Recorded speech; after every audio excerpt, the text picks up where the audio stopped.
আমি দুখ পাইছোঁ, এনেকুৱা হ'ব নালাগিছিলে।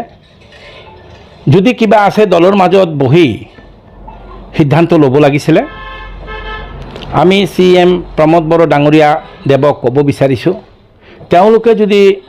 তেওঁ যদি অকলে এই সিদ্ধান্ত লৈছে, এই সিদ্ধান্ত লোৱাটো ঠিক হোৱা নাই। তেওঁ পুনৰ বিবেচনা কৰিব লাগে। আমাৰ দক্ষ মুখ্যমন্ত্ৰী ডক্টৰ হেমন্ত বিশ্ব শৰ্মা ডাঙৰীয়া দেৱে আজি এই সম্বন্ধে পুনৰ বিবেচনা কৰিব লাগে যে আমাৰ EM ৰেউৰুৱা নাৰ্জাৰী দেৱক ড্ৰপ কৰাটো এইটো আমি ঠিক হোৱা নাই বুলি ভাবোঁ। তেওঁ ভাৰতীয় জনতা পাৰ্টিত যেতিয়াৰ পৰাই যোগদান কৰিছে তেতিয়াৰ পৰাই দলৰ কাৰণে কাম কৰি আছে।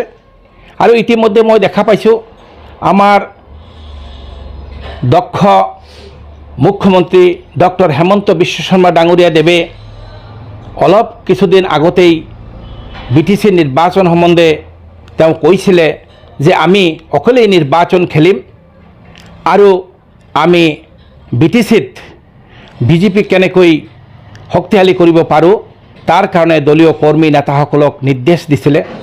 আমাৰ আদৰণীয় ৰাজ্যিক সভাপতি ভৱেশ কলিতা দায়েও এনেকুৱা ধৰণৰ মন্তব্য কৰিছিলে যে আমি একলা খেলিম আৰু একলা চলৰে নীতিৰেই আমি BTCৰ নিৰ্বাচন খেলিম। সেই মৰ্মে ৰেউৰুৱাদাৰ বলিষ্ঠ নেতৃত্বত কচুগাঁও, জুমদুৱাৰ আৰু বিভিন্ন জাগাত বড়ো সম্প্ৰদায়ৰ মানুহসকলে দলে পলে BJPত যোগদান কৰিছে। সেই যোগদানক লৈ হয়তো আমাৰ এলায়েন্স পাৰ্টনাৰ UPPলে ভাবিছে, হয়তো তেওঁলোকে কিবা এটা ভাবিব পাৰে, কিন্তু সেইবিলাক আমি কোনো চিন্তা নকৰোঁ। আমি BJPৰ হৈ কাম কৰিব লাগে।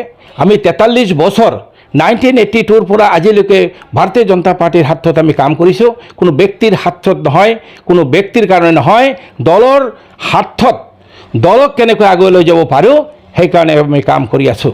আমি আবেদন কৰিছোঁ যাতে আমাৰ দলৰ এজন বলিষ্ঠ কৰ্মী তথা EM ৰেউৰুৱা ডাঙৰীয়া দেৱক যাতে পুনৰ এই যেটো নাকি EM ড্ৰপ কৰিছে এইটো বিবেচনা কৰিব লাগে।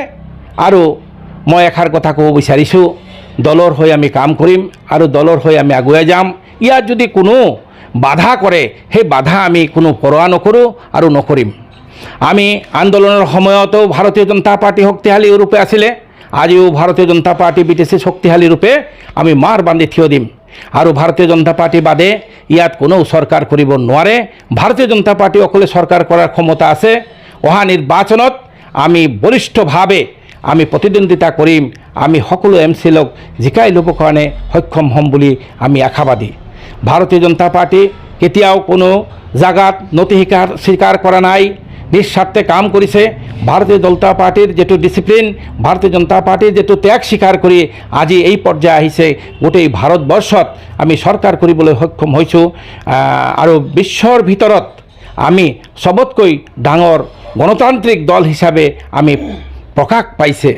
আৰু যোৱা নিৰ্বাচনতো আমাৰ ভাৰতীয় জনতা পাৰ্টি NDA চৰকাৰ কৰিবলৈ পুনৰ সক্ষম হ'ল, তৃতীয়বাৰৰ কাৰণে চৰকাৰ কৰিছে। আমি BTC নিৰ্বাচনত আমি অকলেই জিকিম আৰু আমি চৰকাৰ বনাম। আমি কাৰো তাত নাযাওঁ। আমাৰ অক্সিজেনৰ প্ৰয়োজন নাই বেলেগৰ পৰা, আমাৰ নিজৰ যথেষ্ট অক্সিজেন আছে। অক্সিজেনত জীয়াই থকা দলে আমাক যদি কোনো ধৰণৰ মন্তব্য কৰে সেইটো ভাৰতীয় জনতা পাৰ্টিৰ বৰদাস্ত নকৰিব, সহ্য নকৰিব। বিশেষ কৰি মই সহ্য নকৰোঁ। মই আন্দোলনৰ সময়ৰ পৰা আজিলৈকে ভাৰতীয় জনতা পাৰ্টি কৰি আছোঁ আৰু কৰি থাকিম। দলৰ বিপদত আমি মাৰ বান্ধি থিয় দিম। আৰু আশা ৰাখিছোঁ আমাৰ মাননীয় কৰ্মদক্ষ মুখ্যমন্ত্ৰী ডক্টৰ হেমন্ত বিশ্ব শৰ্মা ডাঙৰীয়া দেৱেও দলৰ হাতত কাম কৰি আছে আৰু কাম কৰিব। আৰু মই এষাৰ কথা ক'ব বিচাৰিছোঁ, আমাৰ ভাৰতীয় জনতা পাৰ্টিৰ এজন কৰ্মী, ভাৰতীয় জনতা পাৰ্টিৰ এজন নেতা ৰেউৰুৱা নাৰ্জাৰীক যেনেকা আজি EM পদৰ পৰা ড্ৰপ কৰিছে, তেওঁক পুনৰ বিবেচনা কৰি আৰু তেওঁৰ পদ বহল ৰাখিবৰ কাৰণে আমি আবেদন জনাইছোঁ।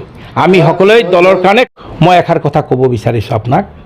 বড়ো ভাষাত এটা ষ্টেটমেণ্ট কচুগাঁৱৰ যিটো দলে পলে বিজেপিত যোগদান কৰিছে সেইটো সম্পৰ্কত কিবা কথা কৈছে যে আমাৰ দলীয় কৰ্মীসকলক আমাক গুৰুত্ব দিয়া নাই, এলায়েন্স ধৰ্ম তেওঁ পালন কৰা নাই।